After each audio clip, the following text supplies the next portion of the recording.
کیا آپ نے کبھی غور کیا ہے کہ قرآن مجید ہماری روزمرہ زندگی کے عملی احکامات کو کائنات کی لامحدود وسعتوں کے ساتھ کیسے جوڑتا ہے؟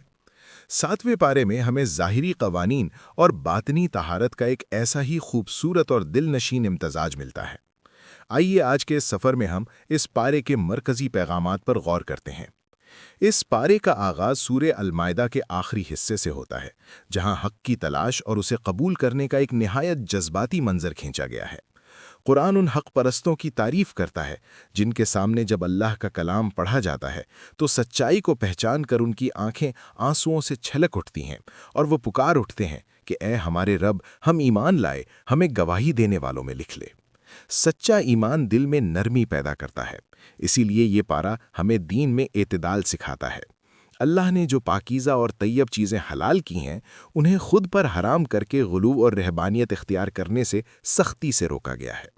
اس کے ساتھ ہی معاشرے کو کھوکھلا کرنے والی برائیوں یعنی شراب اور جوئے کو شیطانی عمل قرار دے کر قطعی طور پر حرام کر دیا گیا، تاکہ انسانوں کے درمیان بغض و عداوت پیدا نہ ہو اور وہ اللہ کی یاد اور نماز سے غافل نہ ہو جائیں۔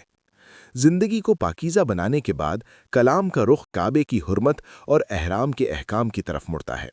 حالت احرام میں خشکی کے شکار کی ممانعت کو انسان کے نفس کا ایک امتحان قرار دیا گیا ہے، تاکہ یہ ظاہر ہو جائے کہ تنہائی اور غیب میں یعنی لوگوں کی نظروں سے دور اللہ سے کون ڈرتا ہے۔ اسی تسلسل میں زمانہ جاہلیت کی اندھی توہم پرستی اور جانوروں کو بتوں کے نام پر چھوڑنے کی رسموں کو سراسر جہالت اور اللہ پر جھوٹ باندھنا قرار دیا گیا۔ قرآن ایک نہایت گہرا اور انفرادی سبق دیتا ہے، یعنی اپنی جانوں کی فکر کرو۔ اگر تم خود ہدایت کے سیدھے راستے پر ہو تو دوسروں کی گمراہی تمہیں کوئی نقصان نہیں پہنچا سکتی۔ سورہ المائدہ کا اختتام قیامت کے دن کے ایک انتہائی جلال والے منظر پر ہوتا ہے۔ جب اللہ تعالیٰ تمام رسولوں کو جمع کر کے سوال کرے گا تو انبیاء بھی اس دن کی ہیبت سے اپنی لا علمی کا اظہار کرتے ہوئے سارا معاملہ اللہ کے علم غیب پر چھوڑ دیں گے۔ اسی محشر کے میدان میں حضرت عیسیٰ علیہ السلام نہایت ادب اور عاجزی سے اپنی اور اپنی والدہ کی الوہیت کے باطل عقیدے کی سختی سے تردید کریں گے۔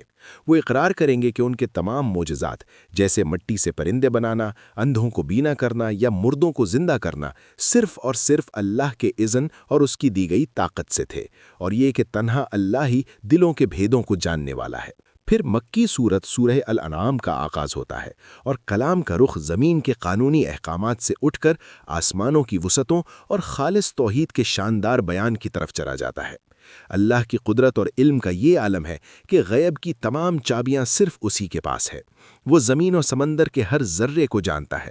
اندھیروں میں چھپا کوئی دانہ ہو یا درخت سے گرنے والا ایک پتا، سب اس کے کامل علم میں محفوظ ہے۔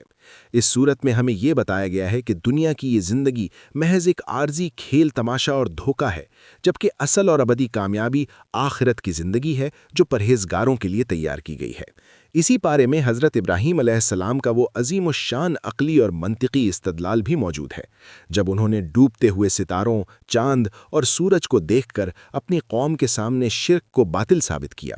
انہوں نے یہ آفاقی اصول پیش کیا کہ جو چیزیں خود تغیر اور زوال کا شکار ہوں اور ڈوب جائیں وہ کائنات کا رب نہیں ہو سکتیں۔ یہ کہہ کر انہوں نے اپنا رخ مکمل طور پر اور یکسو ہو کر اس خالق کی طرف موڑ لیا جس نے ان تمام آسمانوں اور زمین کو پیدا کیا۔ محترم ناظرین، 7ویں پارے کا یہ روحانی سفر ہمیں اپنی روزمرہ زندگی کو احکام الہی کے سانچے میں ڈھالنے سے لے کر کائنات کے ذرے ذرے میں اللہ کی قدرت کی نشانیاں دیکھنے کی دعوت دیتا ہے۔ یہ پارہ واضح کرتا ہے کہ حقیقی امن اور ہدایت صرف اسی کے لیے ہے جو اپنے ایمان میں ظلم یعنی شرک کی ذرا سی بھی ملاوٹ نہ ہونے دے۔